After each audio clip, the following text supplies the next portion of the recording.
Honestly, Kong slams Godzilla. Alright, hold on. Now that I have your attention, one thing I'm sick and tired of seeing is Kong downplay. Every day I see a new video of someone saying Kong is weak. I kid you not. In the Nightmarish Lands that is TikTok, I've seen people say that Bare Hands Kong is tied with Behemoth. Behemoth? The guy who got packed up by a tree? Please always avoid the Godzilla TikTok space if you can. It's a vile place. Besides Starscream, he's cool though.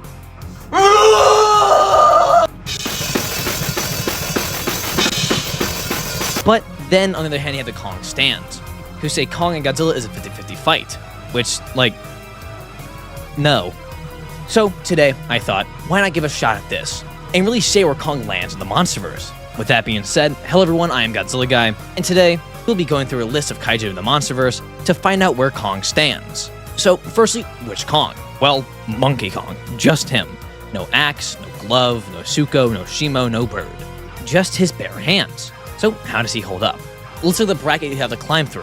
His targets being the male Muto, Behemoth, the Ion Dragon, Scylla, Amulek, the female Muto, the Warbat, 2019 Mothra, Rodan, and Mechagodzilla. Now, before you ask where some random unheard of kaiju is like Typhon, we're just covering the main ones. And don't say, where's Godzilla, Shimo, and Ghidorah? Like, bro, I'm here to say Kong is strong, but he ain't that strong. And also, no, I didn't forget Tiamat or the other random sea creatures. It's just an unfair fight for both. If it happens on land, Kong destroys. If it's in the water, then Tiamat violates. So, yeah. So now, we need to cover all of Kong's feats. Let's start with strength. Now, of course, he has his lower end feats like smacking helicopters, killing the Maya Squid with a stomp, and breaking the Skullcrawler's jaw. But that's just Skull Island. If I'm going to defend this monkey, we need to get to his good feats. Firstly, his punches. Yes, really. For those who don't know, Kong is able to punch extremely hard. Hard enough to the point where he generates a magnitude 4.2 earthquake.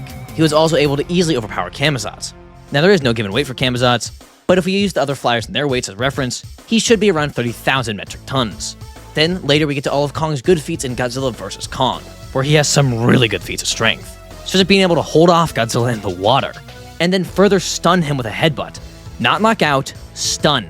And here, I will quickly explain the difference, since people who debate don't really understand the difference, and use the two terms interchangeably. Let's start with stunning. A stun's effects may momentarily disable an opponent, causing them to lose balance, reflexes, or mental clarity. It can create an opportunity to escape or gain control in a fight. Now, onto a knockout. When knocked out, a person loses consciousness completely. They're unable to respond to stimuli, and are usually lying immobile. Shout out ChatGPT for that. But to add on even more, this was a super nerfed Kong, as the novel goes in depth on how they kept him on the boat using a sedative, which made it so that if Kong tried to move around too much, it literally made it almost impossible for him to breathe. He also, later, was able to shoulder check Godzilla and knock him off the battleship.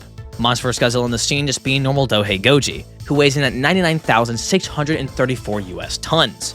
Later in the movie, he was also able to ragdoll the Warbats, who at most weigh 26,000 metric tons. He also casually crushed a Heave. Now, while this doesn't seem like it should be a good feat, it is. As we see, or well, here in GBK, we're informed that when going through the Hollow Earth portals, you will feel a planet's worth of gravity in a split second. So the fact that these ships can tank portals that strong, but then get crushed in Kong's hand casually, is a really good feat for Kong. And no, hold on, that's not me saying he can, crush a planet in his hand, no. He just has really good grip strength. And finally, his best feat is how he was able to knock over Mechagodzilla. Mechagodzilla weighing an outrageous 605,450 tons. Yeah, I don't know if that's legit or not, but it's all we got as of now. And he has a few feats in GXK, like Ribbon Part of Wartdog, but most of his better feats are from GBK, so this video is already going to be long enough. Moving on. So yeah, Kong is pretty stacked when it comes to strength. Now onto speed. He was clocked by the visual effects artists of the film to be able to run around 400 miles an hour. Now, granted, that was on a seemingly flat plane, so in reality, he's most likely slower, but at an absolute maximum, 400 is his apparent peak. Now onto durability. And despite being a fleshy ape with no fancy scales, he has some pretty good feats in this category, starting with how he's tanked many falls, two most impressive being when Camazotz dropped him, and of course the fall to the Hollow Earth. He also, as we know, took Godzilla's beam. Now granted he was only grazed, but still, this beam is still strong enough to slice through buildings like butter. And when he beamed later, with less radiation, so a less powerful beam, Godzilla's beam was able to stalemate Mechagodzilla's beam. The same Mechagodzilla beam that had just defaced a mountain from the inside in a matter of seconds. He also later shrugs off the axe explosion, which is strong enough to down Godzilla for a brief moment, and sent Kong himself flying backwards. But his best feat is surviving Camazotz's sonic roar. Now, why is this so good? Well, because honestly, Camazotz is one of the most underrated kaiju in the Monsterverse. Now, I know it sounds crazy that I'm saying this, but I'll explain. Firstly, Camazotz roar is more powerful than the Muto Primes. Now, hold on, that doesn't mean he can break dorsal plates at the Primes, as the Mutos have literally evolved to do that. But all that means is Camazotz roar is louder and has more of a punch. Camazotz is also able to take in Ghidorah's storm after his death, but his best feat comes from the fact that, get this, Camazotz fought Godzilla in the past. Now, we don't know how this fight went down, but given that Camazotz even survived and only had his horn broken as proof, is a feat in itself. But anyways, yeah, being able to take a roar stronger than the Primes and only have your ears bleed is an incredible feat of durability. And I don't really think I need to cover his IQ because monkey smart, so yeah. So with all this at play, let's dive in and find out how strong is Kong. Starting with the male Muto. Yeah. I mean, the most the male Muto can do is dig his claws into Kong, but given he was weak enough to die from a building, I don't think it's really a surprise to anyone that Kong can just grab him and punch him in the face once or twice, and the male Muto goes down. With no difficulty, Kong moves on. Next up is Behemoth, and again, I don't really think this is much of a debate. The only thing Behemoth has over Kong is his weapons, that being his tusks, which are good for offense and defense. But I mean, Kong just move out of the way, and honestly, you just hop on Behemoth's back, and either put him in a chokehold or just punch him in the face enough times, and Behemoth will go down. With low difficulty, Kong moves on. Now onto the Ion Dragon. Now this will be the first real fight, as the Ion Dragon has his barf beam, which gives him the range advantage, but he's also able to fly, giving him the terrain advantage as well. But given Kong has fought much more powerful flyers, like the Warbats and Camazotz, once Kong gets a hole in the Ion Dragon, he'll just do what Godzilla did, and just rip the Ion in half. With low difficulty, again, Kong moves on. I also want to add, Kong does really well against flyers. As I said, he's fought a few, but he also tamed a bird, that being the giant hawk, which he had as his pet pretty much. He knows how they work, and how they behave, to a pretty good extent. And even at a young age, he took on and killed the Queen Snar Hunter, which for those who don't know, I don't blame you, it's a random weird kaiju. It's pretty much just a giant wasp. Anyways, moving on. Next up is Scylla, the giant spider. And that's where Kong's gonna have some slight issues, as Scylla's shell provides her good protection, but I mean, he's more agile, stronger, and more durable than her. All he needs to do is snap her legs like Godzilla did, and pummel her head with a barrage of punches, and it's wraps for the giant spider. With low difficulty, Kong moves on. Next up is Amulek. Now, this will be a challenge, as Amulek has a great range ability, that being his telekinesis, where he can just throw parts of his body using things around him to build himself. Though, Kong should be quick enough to dodge the range attacks and close the gap. And since Amulek is just ahead, a single punch or two should knock him out. The only thing Amulek has that could injure Kong is his Psychic Blasts, where he sends an attack straight to the brain of another kaiju. But again, given Kong has tanked much more powerful attacks, that being Camazotz roar right to his ear, and was still able to fight, I don't think the blast will affect Kong too much, so with like mid-difficulty, Kong moves on. Next up is the female Muto. Now, this is a pretty heated debate that I've seen for Kong, but let's cover all the female Muto's feats in order to get a good gauge for power. Her strength is pretty good, being able to knock over Garagoji with ease, this version of Godzilla weighing in at 90,000 metric tons. She was also able to briefly slow down Godzilla when he was rushing her, and also with a single claw swipe, was able to bring Godzilla to his knees. She also, off-screen, broke through a mountain to get some bombs. But granted, is probably more of her burrowing ability, as you see later in the film. For speed, she can gallop for a brief amount of time. Now, we don't have a given speed, but overall, during these short bursts, she can get pretty fast, but not 400 miles an hour fast. She has some pretty good durability too, being slammed through buildings, shot in the face, and of course, most impressively and possibly the most iconic scene in the Monsterverse, she can withstand Godzilla's atomic breath for a prolonged period of time. While she was hurt, she didn't take any serious or visible damage. She also has some pretty good hearing, being able to find Ford Brody after he broke some glass, but that's not going to be very useful in this fight. Now, while she has a good list of feats for the average kaiju, overall, Kong outdoes her in every category. I mean, her claws will do some damage, but not enough to the point where Kong will, start to lose and get seriously injured. So, with mid-difficulty, Kong moves on. Now, onto the Warbat. Yeah, I don't know why I put it this high. I mean, even when he was under sedatives, he made quick work of these guys, and by GVK, was stated to have no issue with them. They are literally just food to him at this point. With low to no difficulty, Kong moves on. Now into the Queen of the Monsters, 2019's Mothra. Now, this one is hard, as Mothra does have some range attacks, such as her Silk and God Rays, which could both be useful against Kong, being able to get him stuck for a brief amount of time, or blind him. But given Kong took a much stronger God Ray from GXK Mothra with no issue, I don't think 2019's will be, a big problem for him. The main thing is, hitting her, as she could just skycamp the entire time. But, as seen in King of the Monsters, to be able to properly land her Silk, she needs to get very close to the target. So I think Kong will be able to use something nearby as a tool to get her. As if she's close enough to hit him with her stinger, that means he's close enough to grab her.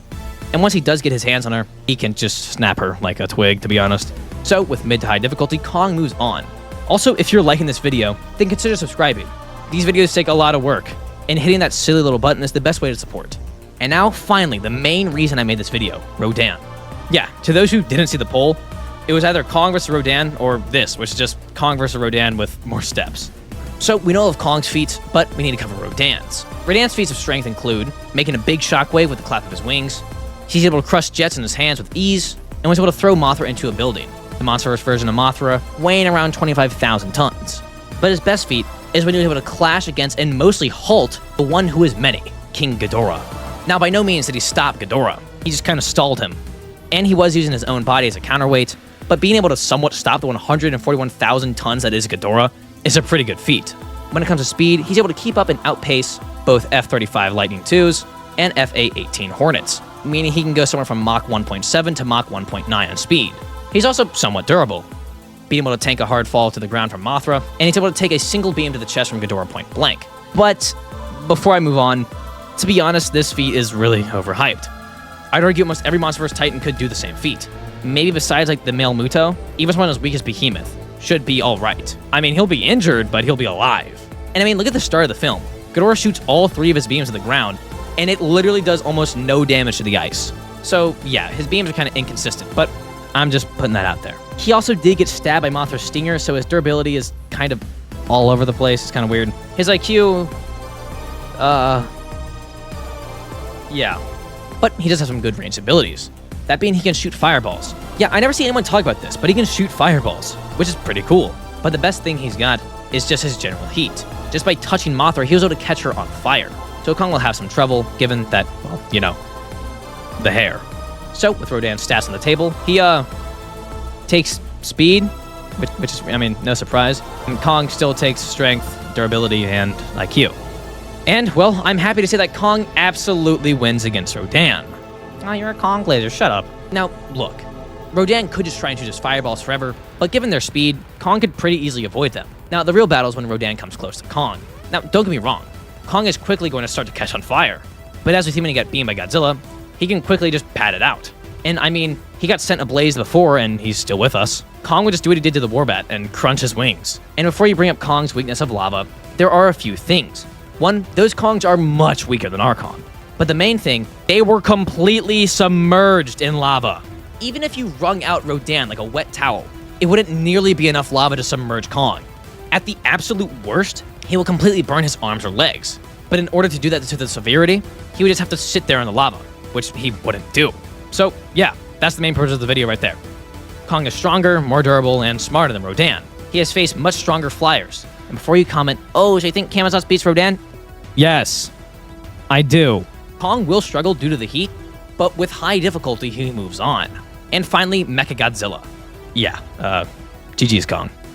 Look, he's strong, but given that he wasn't really able to do anything to Mechagodzilla, even with the axe, it's really no surprise that Mechagodzilla just beams or rockets him or just outdoes him in strength. Sorry, Kong. So, yeah, what do you guys think? Do you agree, or do you think I'm an idiot? Let me know in the comments below. And if you like this video, like I said earlier, then please make sure to subscribe. I upload weekly long videos like this, and almost daily shorts. I also put up video poll ideas. Just like this video, it only exists due to a poll. But, as always, everybody, keep collecting. Godzilla Guy, out. See ya.